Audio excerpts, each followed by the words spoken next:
Rita. Rita owns a furniture store, bargain furniture store, I should say.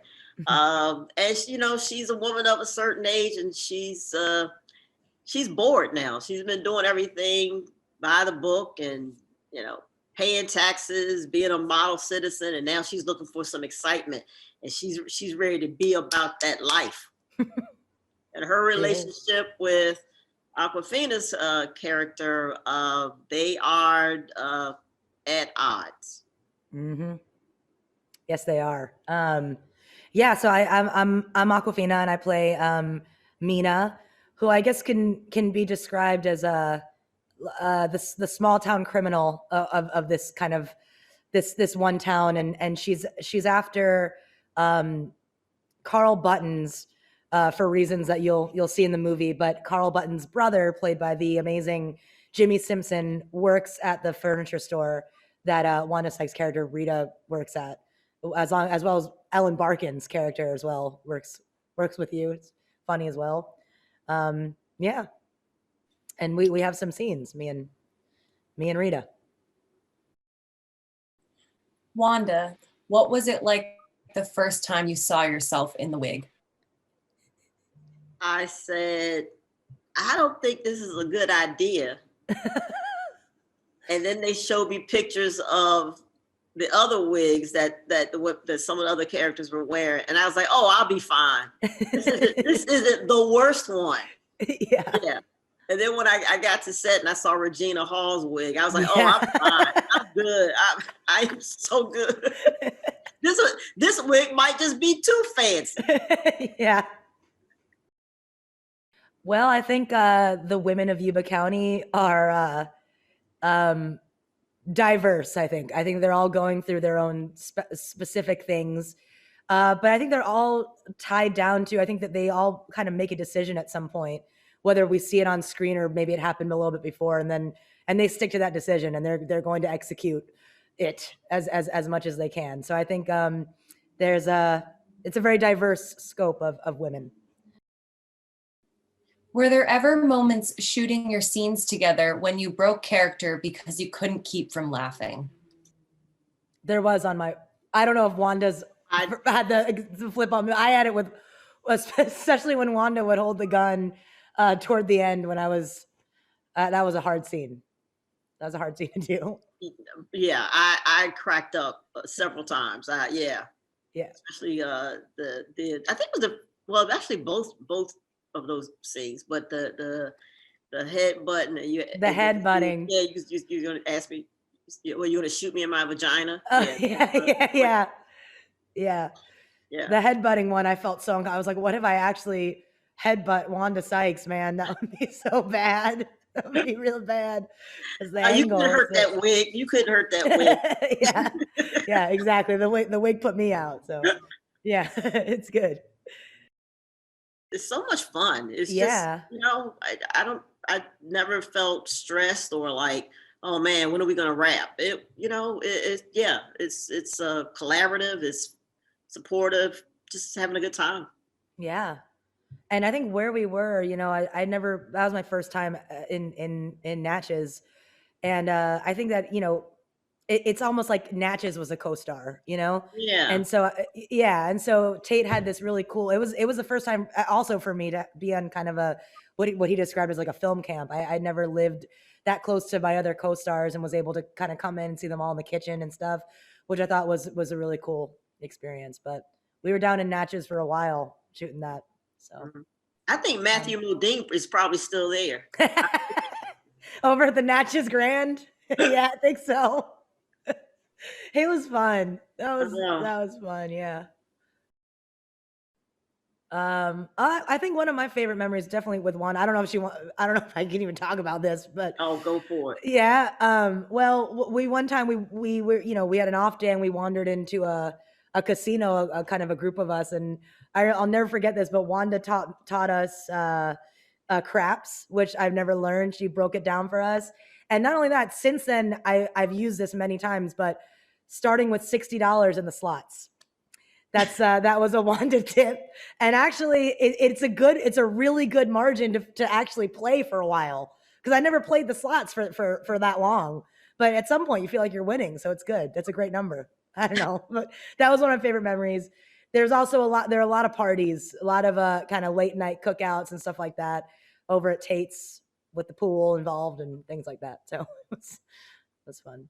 What about Oh you? man, that's pretty funny because I totally forgot that I taught y'all how to play craps. Yeah, you I'm did. just learning myself, so I have Yeah. a lot of confidence, I guess. But No, it was fun. It's a good game. It's a good game. matches, come on, I know. Like, yeah, Yeah. for sure. But and I would say the dinners, but the casino day was that was a fun. That was a fun day because we That was a also brought like great hair and makeup with us. We were with a whole group of people walking around the casino. It was awesome. That was a great Saturday. That was a great Saturday. And then that Sunday we cooked dinner, like everybody. We in the kitchen. You're right. That's how it went. How do you remember things like that? Kate made I think he fried up some fish. Yeah, he had the fish fry. And I made a couple dishes, and it was great. Everybody just was chilling. And I play a character named Gloria Michaels, who's loosely based on or a kind of Nancy Grace type. She's a superstar in her own mind and locally, has major ambitions, and she finds Sue Button's story can maybe get some good ratings. And then Mila's character is kind of an opposite type of maybe a real journalist. I'll let her explain. Thank you, Juliet. I don't know if I would call myself a real journalist, but I would call myself a go-getter. I think she admires Juliet's character and ultimately wants to be her. And so she's trying to find stories where they don't exist. And when she stumbles upon her sister's story, for all the wrong reasons, she wants to exploit it. And so I think that the end goal of both the characters is the same, but their journeys and their way about it's very different. Oh my gosh, it's zany whodunit. Do they still use lingo like that anymore? It reminds me of movies I grew up on that I just loved that would play on an afternoon on cable. The characters are so specific and rich. It's a crazy, good, exciting cast. And it's just a great whodunit, and it's a perfect escape for right now. I think that the crazy goings in Yuba County and the ladies are just like us. They're a little bit of a microcosm of what's happening in the world. And so I think that as heightened as the story is, that the characters and what they're dealing with is essentially, when you bring it down, is just everything that everybody's dealing with when it comes to life today, when it comes to attention, seeking attention, finding self-worth. What is our self-worth? What do we do? Where do we belong? This is just a heightened version of it with caricatures of characters. Well, I feel like in Gloria's mind, she competes with no one. No, except for she ends up competing with Sue Buttons when Sue wants to. Oh, well, we'll see what happens. But let's see. It is, I guess. Oh my gosh, with these anchors and these people on TV, it is a sport, and they are trying to follow up with some of these leading stories and outdoing each other, and that's how we get crazy with all these headlines and clickbait. Yeah, I think that in this world that they built, Juliet's character has no idea my character exists. I don't think that my character, my poor sweet little Nancy, has never popped up on her screen, her radar, her reference. I'm like a tiny ant, and she's just like a giant human stepping all over me. But reversal, my character idolizes Juliet's character, and so I think that our characters never actually meet or interact or have any sort of confrontation or conversations. But I think that my character idolizes Juliet's character and is resentful of the fact that she's always getting all these great stories. Juliet's character has no idea I exist. What was it like the first time you saw yourself in the wig? Oh, I loved it. It was a very Fox News moment, which was quite deliberate with also the skin tight dresses with the really bright colors. The wig though, I've been blonde before, but the blonde bob, she had to be put together, and that wig did the trick. We have our favorites in the show though. Regina's wig is pretty spectacular. I think that the script was, Amanda wrote and does write in a very specific voice. And so I think that she will become an incredible known writer for just having her own voice. So often you read scripts and they're well written, they're really good scripts and they're by very good writers, but they don't have a specific voice.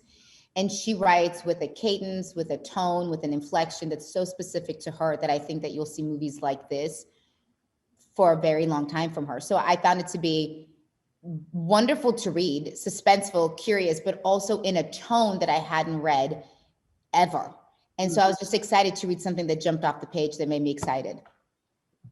Well, that's exactly right. It's just some scripts you read and you just cannot predict what's going to happen next. And I just loved some of the scenes, the way they played out. But the characters felt so alive just on the page. So it was so obviously a special project. And then you add Tate Taylor to that. He always does things that are really unique and fresh. He never repeats himself. And then the cast was just ridiculous. I'm a fan of everybody in this show. So I was really excited. I mean, it is camp. It's like movie camp. It's either Juliet said it or yeah, it's like what people envisioned making movies in the 80s was maybe like, or the 70s. It's in a town called Natchez, Mississippi. None of you have ever been there. There's no, it's not like there's an outlet in Natchez where you're like, I have other plans at night. You have no plans at night because you're in Natchez, Mississippi. So your plans are to hang out with each other. So it does instantly create a camaraderie. He also puts everyone on the same property. So we all live in the same, if not in the same house, then in the house on the property, but like a buggy right away.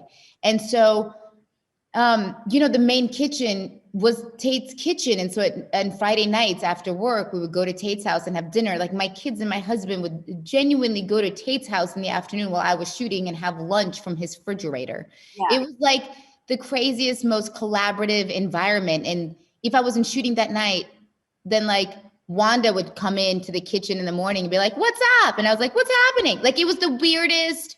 It felt like a commune. Tate Taylor's film camp. Okay, I want t-shirts of that next time.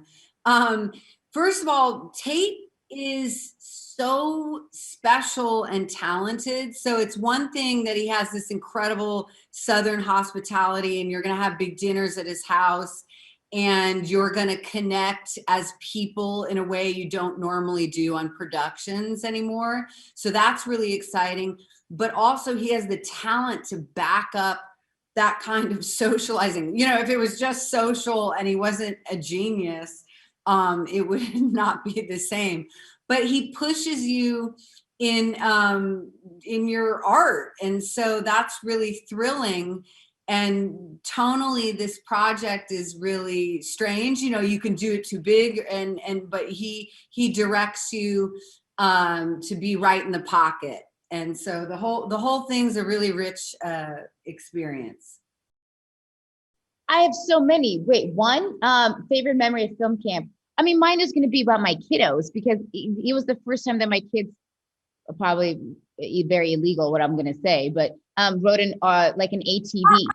So like to get around from property to property was like a forest in the back with like a 500-year-old cemetery. And so my husband this is so bad, would just take the kiddos on the ATV and they were like over to Tate's property. And they had the greatest, they were like barefoot, sweaty, naked, playing in the dirt, like greatest time of their lives living in Mississippi. Like they had the best time. So I think my best memories is them genuinely just running around. We don't have that in LA. And so that was really fun. And then I'm not gonna lie, I like a good dirty martini. And So I like partaking on a Friday night dirty martini. I'm not condoning alcohol, but I'm just simply saying I myself liked it. And I love the fact that everybody got together and was like, we did it, another week down, and kind of had fun. I have so many great memories. Yeah. The DJing, you know, playing loud music in Tate's house, everybody having really rich, delicious food.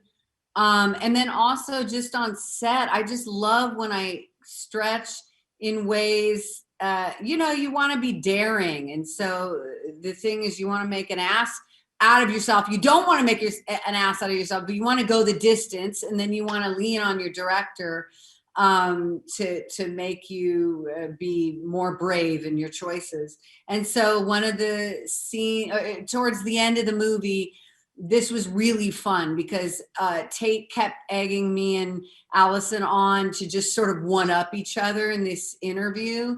So this scene ended up being really funny. I mean, I had to not laugh because we were going toe to toe as these two quasi-narcissistic ladies in the interview. It was funny. The world has come a long way, but still has a long way to go.